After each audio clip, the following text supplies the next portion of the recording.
Today, we are strapping in for a massive and absolutely foundational exploration. We're getting into the world of strategic information security. That's right. Our focus is CISM Domain 1, Information Security Governance and Strategy. And this really sets the stage for, well, for everything a security leader does. If you are preparing for this certification or, if you just want to understand security from a strategic executive viewpoint, this is the material that truly matters. Right. Unlike a lot of other security certifications that can get very, very technical, CISM leans heavily toward the strategic, and Domain 1 is probably the clearest, most essential example of that. And the numbers really back that up, don't they? I mean, if you look at the exam composition, this domain information security governance and strategy, it accounts for a whopping 24% of the total exam. 24%? Yeah. Which, I mean, that translates to close to 50 questions dedicated just to these concepts. So if you miss the mark here, you're basically starting the race from behind the curve. You are. And critically, I think you're missing the context for all the other security domains. They all flow from this. Exactly. So our mission today is really to take concepts that might currently feel like abstract buzzwords, especially if you come from a purely technical background. Things like enterprise governance or strategic alignment. Right, exactly. And we're going to transform them into concrete, actionable knowledge. You have to understand this material through the critical lens of business alignment, because that theme is, well, it's the beating heart of the entire CSM certification. I like that. The beating heart. Because security is an investment. It has to deliver measurable value. It can't just be a costly compliance mandate that everyone resents.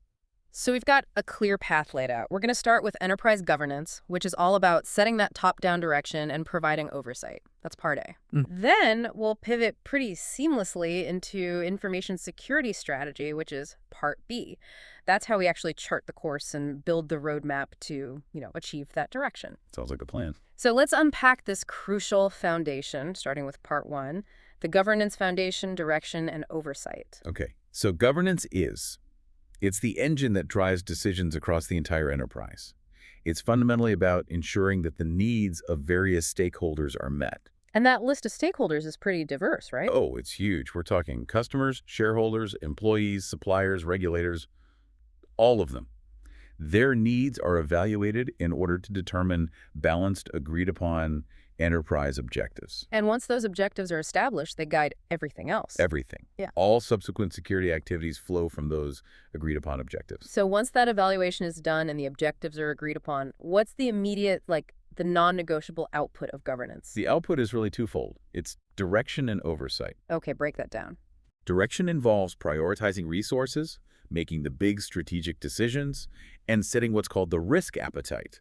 Oversight is the other side of that coin. It's the continuous monitoring of performance against those objectives and, making sure there's compliance with all the established rules, policies, and standards. So governance is really the framework that gives clarity on who decides what and how we measure if it's working. You got it. It covers the organization's mission, its vision, the structure, the leadership, the whole 9 yards. But we're focusing on information security governance here. How do we make sure it's not just some rogue IT function, but it's fully integrated with that broader enterprise governance? That's the key question. Information security governance is a specialized subset of enterprise governance. It absolutely has to leverage the structures, policies, and the risk tolerance set by the overall enterprise. It has to integrate seamlessly. Yes, and crucially, the approach must be top-down. The strategy has to come from the executive level, from the board.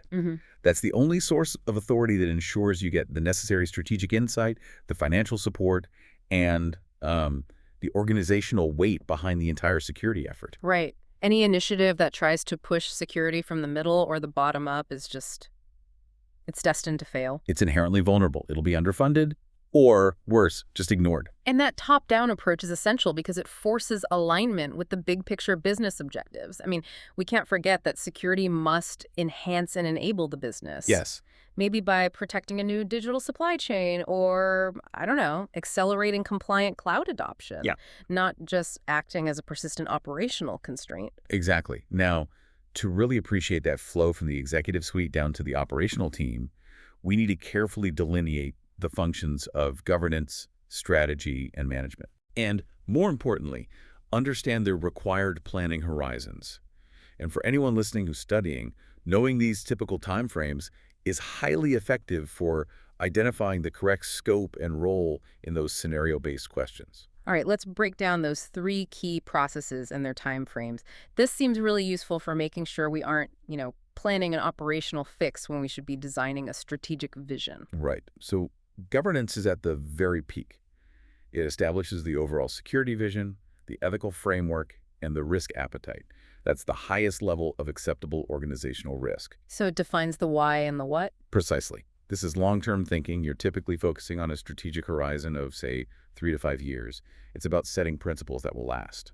Okay, so after governance, then you move into strategy. Right. And strategy acts as the bridge. It translates those high-level multi-year governance directives into actual actionable plans. This is where the roadmap comes from. This is the roadmap.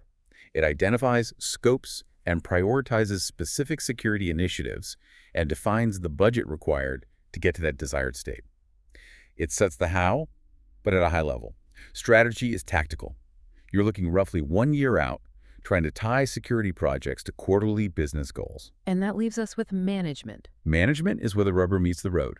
It executes the how, it implements and maintains the security controls, manages the day-to-day operations, and focuses on managing the immediate operational risk tolerance. So this is the shortest time frame. By far. This is the operational horizon, typically spanning, 1 to 3 months. It's the constant monitoring, the patching, the incident response activities. The key strategic insight is that the effectiveness of management is assessed by strategy, and the output of strategy is assessed by governance.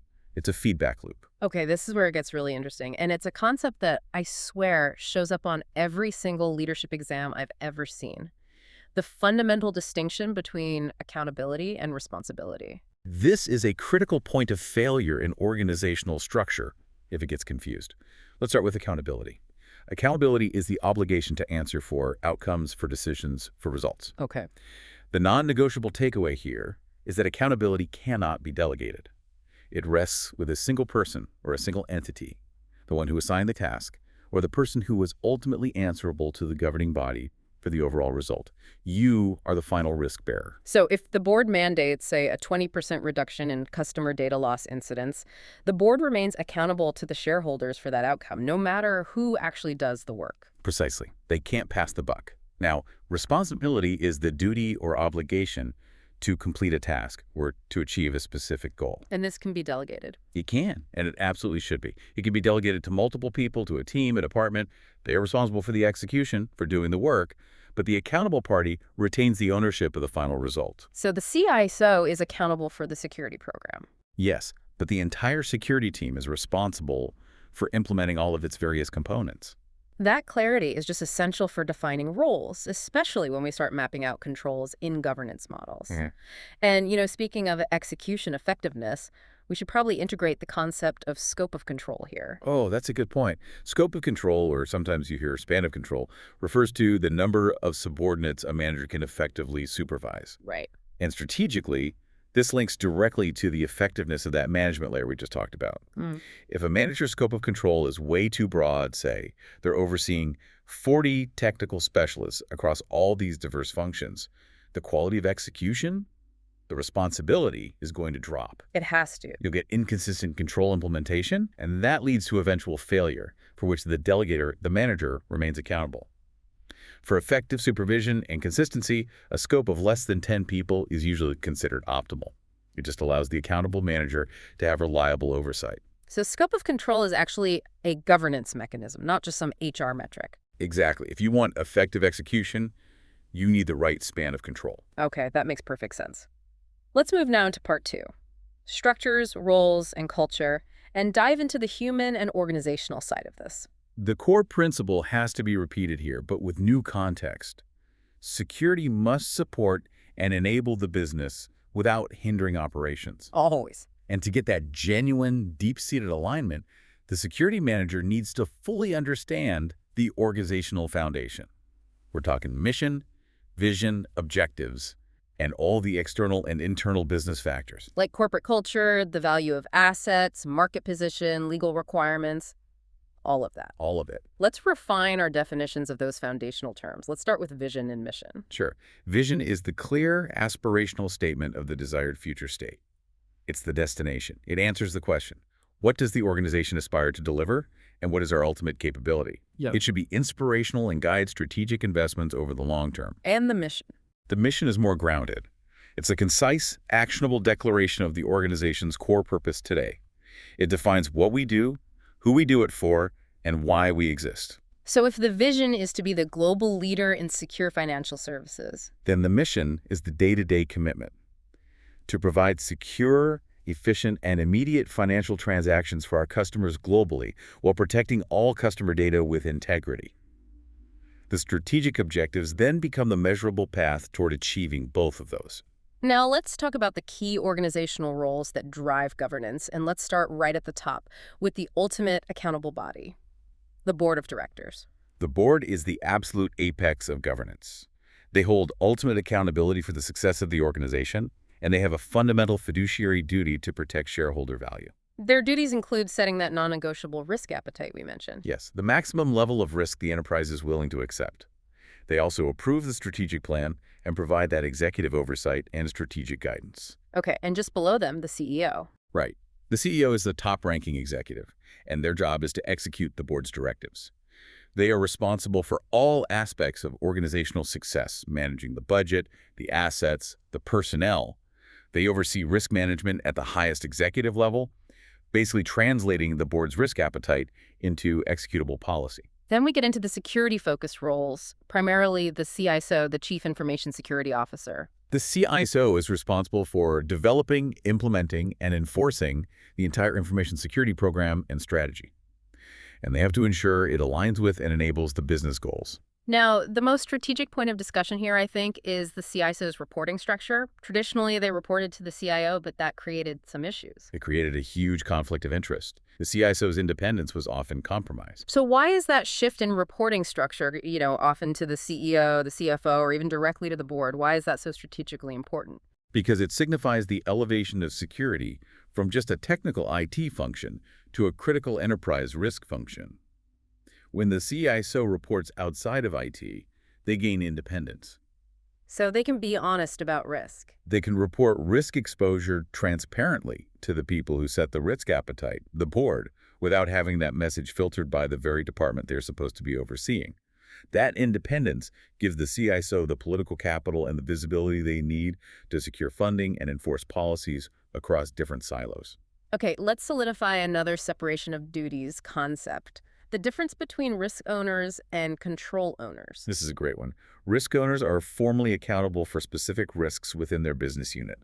They are the ones who formally accept any residual risk. And these are generally management or executives? Generally, yes. The control owners, on the other hand, are the parties responsible for the effective deployment and maintenance of the specific mitigation controls, be they technical, physical, or procedural. They are the executors. Can you give us an example that's not just an IT function? Absolutely. Let's consider the risk of losing intellectual property IP data due to industrial espionage. The head of research and development, R&D, would likely be the risk owner. They are accountable for the protection of that IP. Makes sense. But the control owner would be, say, the physical security manager, who is responsible for implementing and maintaining the access control systems, the camera surveillance, the secure physical storage for the R&D documents. So one owns the liability, the other owns the physical mechanism of mitigation. Perfectly put. The business process owners are also crucial, right? They act as that necessary counterbalance to make sure security is actually practical. They're so critical. These are the management-level individuals who best understand the day-to-day operational needs, how revenue is actually generated, or how services are delivered. They provide a critical perspective, making sure security controls are customized to enhance the process rather than creating, debilitating friction. So you need a constant conversation with them. Regular bidirectional dialogue with process owners is what ensures security measures integrate seamlessly. It's what moves security from being a bolt-on solution to being a core feature of the process itself. And to bring all these different roles together, the sources really highlight the Security Steering Committee as the key alignment tool. They do. And this committee typically includes senior representatives from all the key areas: legal, HR, finance, and the major business units. Its central purpose is to make sure all stakeholders who are impacted by security are involved in the decision-making process. This is the room where it happens, so to speak. This is where security priorities clash with budget constraints and where those trade-offs are formally decided upon and documented. So what's the big strategic takeaway about this committee for someone studying for the CSM? The takeaway is that establishing a formal governance committee, like the Security Steering Committee, is the primary activity that directly improves alignment between information security and the core business functions. Why? What makes it so special? Because it institutionalizes communication. It formally integrates the key stakeholders, which makes security decisions a collective responsibility rather than just another IT mandate that gets pushed on people. Okay, now let's look at the organizational element that underpins all the technology. Organizational culture and the role of the security manager. Right, organizational culture. It encompasses the shared attitudes, the norms, the transparency, the accountability that define how employees work and interact. A security-aware culture is absolutely essential for success because at the end of the day, humans remain the weakest link. And leadership sets the tone from the top. Always. They have to foster an environment where security is a shared value, not just an isolated enforcement arm that people try to work around. So what skills does the security manager need to bring to the table to influence this culture effectively? Well, the security manager wears a lot of different hats. They need technical acumen, of course, but they also need robust interpersonal skills. They have to be adept at building political relationships, influencing behavior, and tailoring their communication to different levels of the organization. It's a lot of salesmanship in a way. It is. They need to shift behavior by demonstrating the benefit of security compliance to the employee, which fosters a sense of ownership.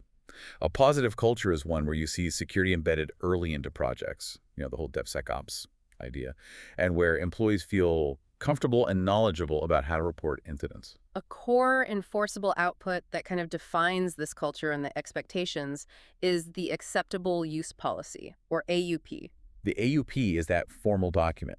It outlines the permissible and the prohibited activities for anyone who interacts with the organization's systems and data. And the scope is broad here. The scope has to be broad. It applies to anyone handling organizational information. That explicitly includes employees, third-party contractors, vendors with access, everyone. So what makes an AUP an effective governance tool and not just another document nobody reads? It has to clearly detail the prohibited activities, things like unapproved software installation or engaging in social engineering attempts. It has to define the consequences of violations. It must clearly state roles and responsibilities. And critically, it must mandate communication and a formal acknowledgement signature from everyone who receives it. And that signature is the key. That signed acknowledgement is your proof of due care and due diligence. It provides the legal basis for disciplinary action if the policy is breached. That transition brings us directly to part 3, the imperatives of compliance. That's the legal, regulatory, and contractual requirements. This is where external mandates really dictate internal action. Right. This is the realm of the non-negotiable rules. Compliance is simply the adherence to these mandates, laws, regulations, industry standards, and contracts. It's the reactive step of meeting established requirements. And how does that differ from due diligence? Due diligence is the proactive side. It's the reasonable, formal steps an organization takes to identify, assess, and address its cybersecurity risks. It's the documented preventative effort that demonstrates good stewardship. So things like policy creation, vendor vetting, vulnerability management. Exactly. Testing business continuity plans, maintaining documented evidence of all your security governance processes.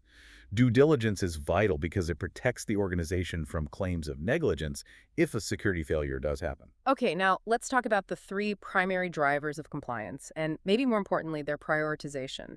This is essential for allocating resources. This hierarchy is absolutely key for the CISM. Legal and regulatory compliance are always the highest priority. Why? Because the organization has no choice but to adhere.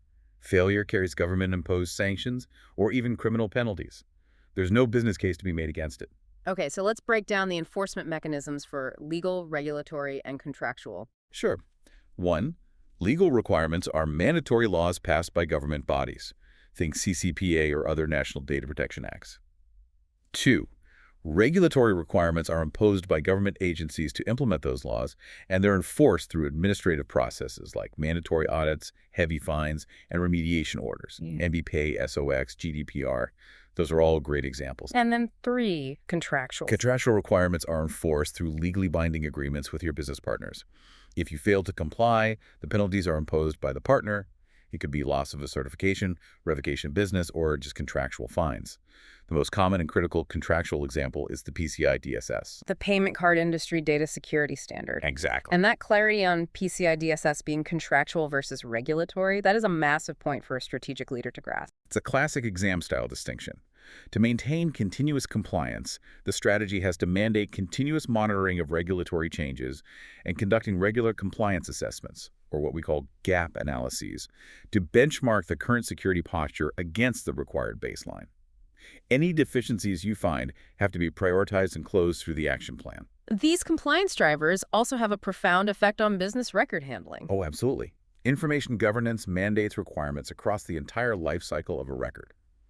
Its creation, storage, retrieval, retention, and ultimately its disposal. And regulations heavily influence those retention periods. Like Sarbanes-Oxley, for example. Right. Sarbanes-Oxley mandates a 7-year retention period for financial records. Retention also has to be balanced against data classification. PII and PHI carry additional specialized storage and access mandates that you have to follow. And why is the disposal phase of the record lifecycle so strategically critical now, especially under modern privacy laws like GDPR? Because disposal minimizes unnecessary risk and liability. If you retain sensitive data, like PII, longer than is legally or commercially necessary, you massively increase your attack surface and your potential liability in a breach. So it's not just about saving storage space. Not anymore. GDPR and other privacy regimes mandate that PII must not be retained longer than required for its intended purpose. So proper disposal procedures, which have to be secure and auditable across all media types, are a non-negotiable part of the strategy. And then there's the one big exception to all retention policies, the legal hold. Right. If legal proceedings are pending or even just anticipated, a legal hold is triggered. This overrides all your standard retention and disposal policies. Any records that could be potentially relevant to the case, including electronically stored information or ESI like emails. All of it. All of it must be preserved indefinitely until the legal matter is fully resolved. Failing to implement a proper legal hold can result in massive judicial sanctions against the organization for what's called spoliation of evidence. Finally, for this section, we should probably touch on the ISACA Code of Professional Ethics, since it's mandatory testable content. We should. The 7 core tenets are what guide a security leader. They mandate performing duties with due diligence, maintaining professional care and competency, supporting professional education, and serving stakeholder interests lawfully and honestly. They're really the moral and professional baseline for the CISM certification. And there's a critical caveat in there regarding confidentiality, isn't there? There is. The code requires maintaining the privacy and confidentiality of information unless the law requires you to do otherwise. So if a government body or a court mandates the disclosure of otherwise confidential customer information, that legal mandate takes precedence over your ethical obligation of confidentiality. So what are the overall strategic outcomes of implementing strong information security governance? What do you get for all this effort? You get 4 main benefits. It reduces legal and regulatory liability for the organization and for its leadership. It ensures comprehensive compliance with all mandates. It manages risk by proactively identifying and mitigating threats down to acceptable, board-approved levels. And the fourth one? It optimizes resources. It ensures that your security investments are targeted, they're proportionate to risk, and they're economically effective. And that's how security contributes tangible value back to the business's bottom line. That value delivery concept leads us perfectly into part 4. Building the strategy, from vision to roadmap. Strategy is the implementation blueprint for the direction set by governance. That's right. Strategy is that indispensable bridge between the long-term vision and the day-to-day execution. The first question that you have to answer is, what is the specific goal of the program? And that goal has to be protection that enables and supports the business's mission. And the strategy begins with a really fundamental assumption. And that assumption is knowing what you're actually trying to protect, correct? Exactly. The entire strategy assumes that your information assets are known, located, classified, and protected based on their sensitivity and criticality. Without a complete, accurate inventory, the whole strategic framework is basically built on sand. So the strategy has to incorporate a formal process for identifying and valuing assets. Valuing assets seems really difficult. How do security professionals value non-monetary assets, things like intellectual property or brand reputation? Well, asset valuation often focuses on calculating the cost of a security failure. the financial impact of losing confidentiality, integrity, or availability, the CIA triad, over that specific asset. And that drives classification. It drives classification, which then ensures that your protection is proportionate and cost-effective. For instance, highly critical assets must receive the highest levels of control and resources, whereas low criticality assets get minimal baseline protection. And clear ownership must be assigned to every single asset to maintain accountability for its protection. And the strategy has to link back explicitly to those 6 ISACA governance outcomes we defined earlier, making sure investments are aligned not just to technology, but to organizational goals. Yes, let's focus on the strategic impact there. Strategic alignment means every single project has to show how it furthers a business objective. Value delivery means security provides a measurable ROI, maybe by enabling faster market access because you have secure infrastructure. And resource optimization. That requires the strategy to justify its budget by efficiently allocating people and tools against the highest priority risks. Okay, what about the other 3, risk management, performance measurement, and assurance integration? Well, risk management has to be continuous. The strategy must plan for dynamic threat evolution. Performance measurement dictates that the strategy must build in relevant metrics, which we'll cover in a bit, to track effectiveness. And assurance process integration ensures the strategy includes mechanisms to coordinate audits, compliance assessments, and testing activities, which helps eliminate organizational silos and ensures confidence in the controls. Okay, here is where we pivot into human psychology. We need to do a deep dive into the cognitive biases that can derail even the most detailed strategic plans. I mean, the CISM has to be able to recognize and mitigate these flaws. These decision-making biases are huge strategic risks. Let's start with the first one, overconfidence or optimism. This is the tendency to overestimate one's abilities or the probability of success. It leads to unrealistic strategic projections, overly aggressive timelines, and just a general underestimation of complex project challenges. And as a leader, you have to insist on validated, evidence-based planning to counter that. You do. So how does anchoring manifest in security planning? I feel like I've seen this one in action. Oh, it happens all the time, especially during initial assessment phases. If an internal team initially estimates a major migration project will cost, say, $5 million, that figure becomes the anchor. Even if a later, more detailed analysis reveals the true cost is $15 million, management often struggles to accept the higher figure. So they're biased toward that initial incorrect number. Exactly, and it leads to chronic underfunding of the project. Then there's the status quo bias, which seems endemic, especially when you're talking about legacy infrastructure. It's pure strategic paralysis. People resist change. They tend to stick with familiar, existing, often inadequate methods or systems just out of comfort and a fear of disruption. This actively discourages the necessary strategic shifts required to counter evolving threats, and it forces the retention of legacy systems that become high-risk liabilities. Then you have the financial pitfalls, like mental accounting. Mental accounting is when budget holders compartmentalize funds based on their source or their purpose. You have the operations budget versus the compliance budget. This leads to really inconsistent financial decisions. It prevents resources from flowing to where they can achieve the highest risk reduction or value delivery simply because the funds are in the wrong conceptual account. And what about social pressures? Things like herding instinct and false consensus. The herding instinct is that desire to conform. It leads strategic committees to adopt expensive, trendy security solutions, maybe a specific blockchain application, simply because other companies are doing it. Right, without assessing if it actually fits their own risk profile. Exactly. And false consensus happens when planners just assume that others share their risk views and their opinions. This leads to a failure to solicit or document dissenting views, and you end up overlooking critical weaknesses in the final plan. The CSM has to actively challenge assumptions and ensure a critical review happens. Recognizing these cognitive pitfalls leads us to the critical strategic step of defining the desired state and assessing the current state. Yes, the strategy requires defining the desired state. This is a complete, forward-looking snapshot of the security posture at the end of the strategic period.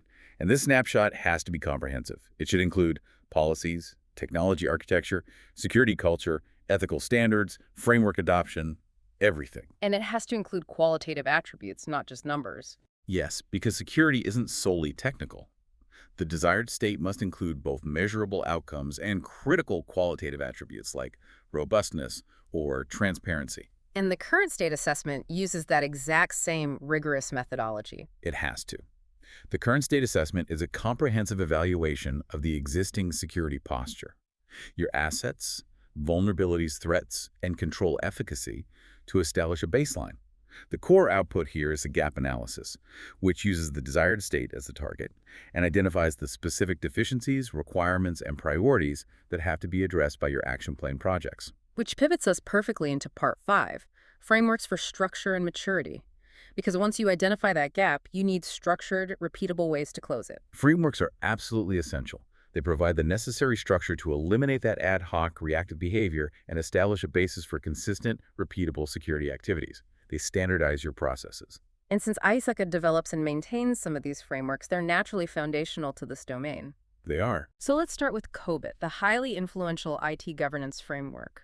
Okay, so COBIT provides globally accepted best practices for IT governance and management. Its whole purpose is to ensure IT and security activities align rigorously with business goals. Its core principles are key. It emphasizes covering the enterprise end-to-end, not just the IT department. And enabling a holistic approach. Right. People, process, and technology. And the crucial principle of separating governance from management. Governance sets the direction of monitors, management plans, and executes. That separation is fundamental for objective oversight. What about the business model for information security, or BMIS? This one sounds a bit more strategically complex than COBIT. It is. BMIS is a business-oriented, holistic model that views security as a managed state of equilibrium. It's kind of a 3D model. It focuses on 4 core elements that must be in balance. Organization design and strategy, that's roles, structure, and objectives. People, human factors, skills, awareness. Process, risk management, incident handling, compliance. And technology, your tools and infrastructure. And those 4 core elements are linked by 6 dynamic interconnections. Can you explain the strategic tension they represent? Sure. These are the forces that are constantly pushing and pulling on those core elements. Governance and culture maintain the overall structural balance. Enabling and support focuses on minimizing friction.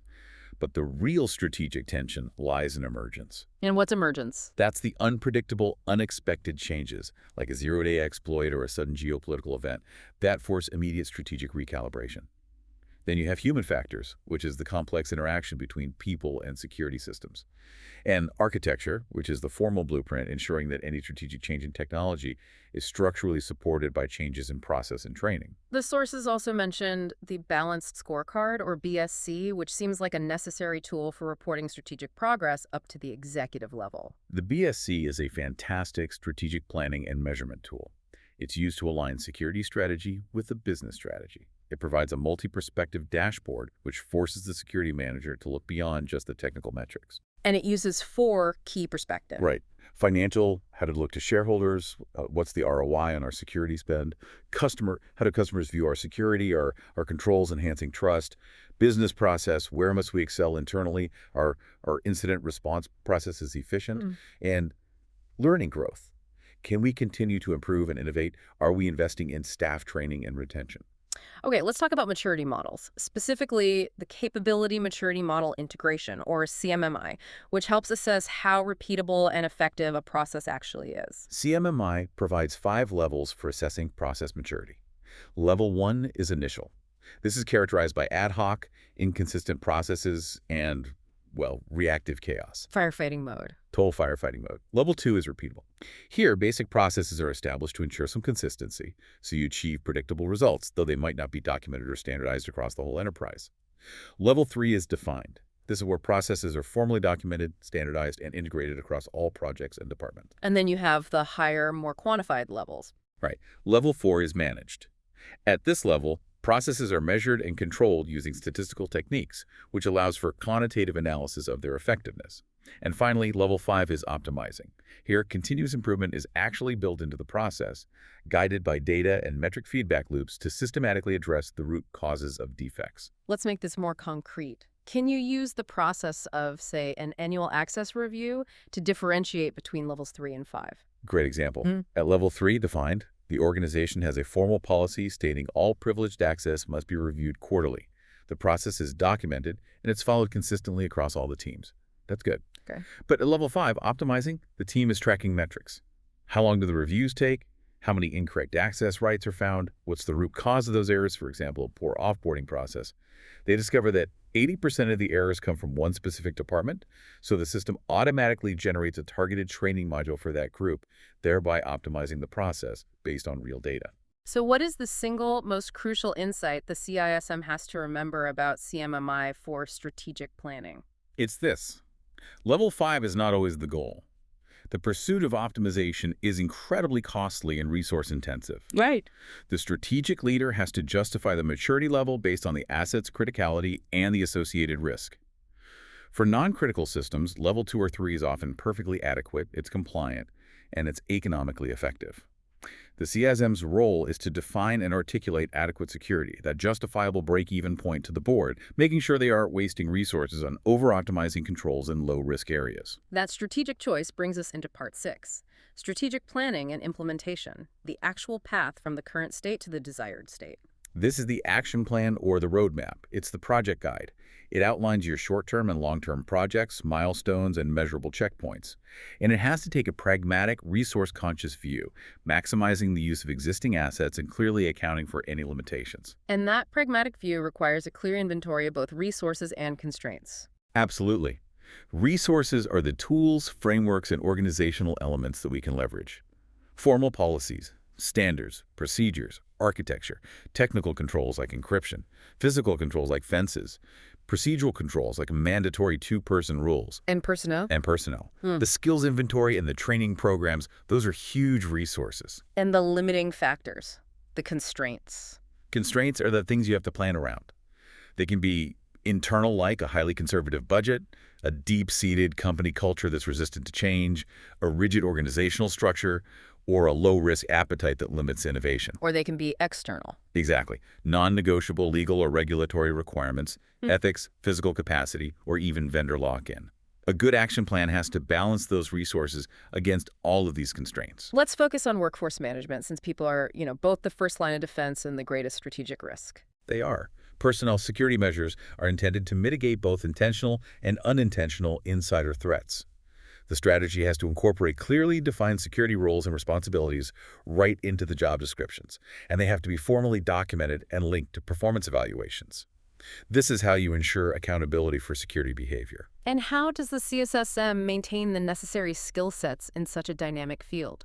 By maintaining a detailed skills inventory. That's crucial for identifying gaps. This then informs the strategy on whether you should build capabilities internally through continuous training programs, or if you need to procure specialized external talent, especially for skills that you might only need occasionally, like specialized forensic analysis. And we have to reiterate the importance of awareness. We do. Recurring security awareness programs are critical, and they are highly cost-effective for mitigating end-user risk. The training should be mandatory, it should be conducted at least annually, and it needs to be targeted specifically at current threats that are relevant to your organization. A high-quality, sustained awareness program often yields the most cost-effective improvement in your overall organizational security posture. A major strategic decision is whether security management should be centralized or decentralized. What are the trade-offs a CSM has to consider there? The trade-off is really consistency versus adaptability. A centralized approach offers higher policy consistency, better resource efficiency because of economies of scale, and standardization across the whole enterprise. But the downside? The downside is it may struggle with alignment in diverse global business units that have varying local regulations, and the response time to local issues is often slower. And decentralized? Decentralization allows for higher responsiveness and better alignment to local business unit needs because the support is localized. However, it often leads to inconsistent security service quality, a lack of standardization, and it's generally less cost-effective because you have duplicated tools and staff. The CISM has to choose the model that best supports the organization's overall strategic structure and its operational needs. Okay, next, let's move to assurance provisions. These are the strategic oversight mechanisms that you build into the plan to confirm effectiveness. Assurance is the systematic method that confirms your controls and policies are effectively implemented, that they're operating as intended, and that they're aligned with your overall risk management. It's how governance gains confidence in the execution. And the primary assurance activity is the audit. Right. We rely on internal audits, which are conducted by in-house personnel, often reporting to the chief risk officer or an audit committee of the board for independence. That independence is critical for maintaining objectivity. And then you have external audits. Conducted by third parties. Independent third parties, yes. They offer maximum objectivity and are often mandatory annually in regulated industries to satisfy those external compliance requirements. Compliance enforcement procedures are also vital here. Oh, absolutely. Procedures for handling violations must be developed, and senior management commitment is essential. Leadership's demonstrated commitment to consistent, fair enforcement is what sets the tone for the entire organization. Without perceived consequences, compliance suffers, and the entire security program just loses credibility. And the strategy implementation relies heavily on a thorough and continuous risk management plan. Risk management must be a continuous, dynamic process. It details how the organization will identify, assess, and treat risks to its enterprise assets. This process provides the rationale and the justification for virtually every single security investment and activity you undertake. A core component of that risk management is the business impact analysis, or BIA. The BIA determines the consequences, and these are often expressed in quantifiable financial terms, of losing confidentiality, integrity, or availability over your business-critical resources. This information is then used to prioritize your protection efforts, to classify information, and it provides the necessary input for business continuity planning. So it's about the impact. Remember, strategically, it is often easier and more cost-effective to reduce the potential impact of a threat than it is to entirely eliminate the risk itself. And the BIA feeds directly into defining the recovery metrics for continuity planning. It does. Key metrics include RTO, or Recovery Time Objective, which is the maximum allowable downtime for a critical system before the business suffers unacceptable consequences. And RPO, the Recovery Point Objective, which is the maximum acceptable data loss in case of a disruption. And shorter RTOs and RPOs mean higher costs. Much higher costs. Yeah. They require highly available and more costly contingency procedures. And the CSM has to find that strategic break-even point between the cost of recovery and the cost of disruption. We also have to manage outsourcing risk proactively within the strategy. Outsourcing can introduce significant risk that's difficult to quantify or mitigate just due to differing control standards. The strategy has to address this by making sure your service level agreements, your SLAs, include specific risk management clauses. Things like the right to audit. Yes, these clauses should mandate the right to audit the vendor's processes and their skill sets and insist on adherence to specific standards. Critically, the UNISM has to prevent outsourced services from becoming a critical single point of failure for the business. And finally, for risks the organization chooses to tolerate or transfer, we can use insurance. Insurance is a risk transfer mechanism. It's suitable for rare, high-impact events like a flood, a fire, or catastrophic data loss. Types include first-party coverage, which protects your enterprise assets directly covering your own costs, like breach notification and system restoration. And third-party. Third-party is liability coverage. It covers damages you might have to pay to customers or partners. And then you have fidelity bonds, which protect the business from financial losses caused by dishonest acts of employees, like theft or fraud. Okay, let's discuss the essential action plan metrics that measure strategic success. We need to go beyond just simple technical counts, right? We do. Metrics have to be relevant, actionable, and they need to focus on decision-making for senior management. We use a hierarchy for this. Key goal indicators, or KGIs, define clear, measurable objectives that describe what strategic success looks like. For example, achieving a 10% reduction in annual security incidents. Okay, so the KGI is the goal. What's a KPI? Key performance indicators, or KPIs, measure the progress towards those KGIs. An example would be the monthly average time to patch critical vulnerabilities. And the critical success factors, the CSFs. CSFs are the essential elements that are required to achieve effective information security management outcomes that are aligned with the business goals, and they are monitored through the KPIs. For instance, maintaining sufficient security staffing might be a CSF, and you track that with a KPI measuring staff turnover rate or time to fill open security positions. So the CISM skill is really translating raw data into these strategic, consumable insights for the board. That is the art of it, yes. And our final strategic tool for today is the SWOT analysis. A SWOT analysis is a standard but a vital strategic tool. It guides investment decisions by examining the organization from multiple perspectives. Strengths and weaknesses, which are internal characteristics, and opportunities and threats, which are external factors. This structured analysis ensures the security strategy is validated against internal capabilities and external market and threat realities before you commit significant resources. This has been an incredibly detailed breakdown of CISM Domain 1. Let's try to consolidate our strategic journey here for our final thoughts. Okay. We started with governance, which establishes that necessary top-down direction and oversight, ensuring strategic alignment with business objectives. Then we moved to strategy, which translates that direction into the roadmap and into actionable objectives. Right, and we define the crucial structures, the roles, especially that distinction between accountability and responsibility, and the non-negotiable compliance drivers, prioritizing legal and regulatory mandates above all else. So the deep dive takeaway is absolutely clear. For a security leader, the primary objective is always ensuring the information security program supports the business. Always. Security is an enabler. It should be contributing tangible value and competitive advantage, not just be seen as a necessary burden. And that leads to a final provocative thought based on the maturity models and resource optimization we discussed. It does, and it's this. If level 5 optimization is too expensive and resource intensive for the vast majority of controls, and level 1 is, just reactive chaos, where is the justifiable break-even point? Good question. How do you, as a security manager, define and articulate what adequate security, say, level 2 or level 3 looks like to the board? How do you ensure they understand that good enough is both compliant and economically effective without compromising the non-negotiable requirement of simply being in business? That is the ultimate strategic challenge. Thank you for joining us on this deep dive into governance and strategy. We hope this exploration accelerates your preparation and your journey towards security leadership. Keep learning and stay safe.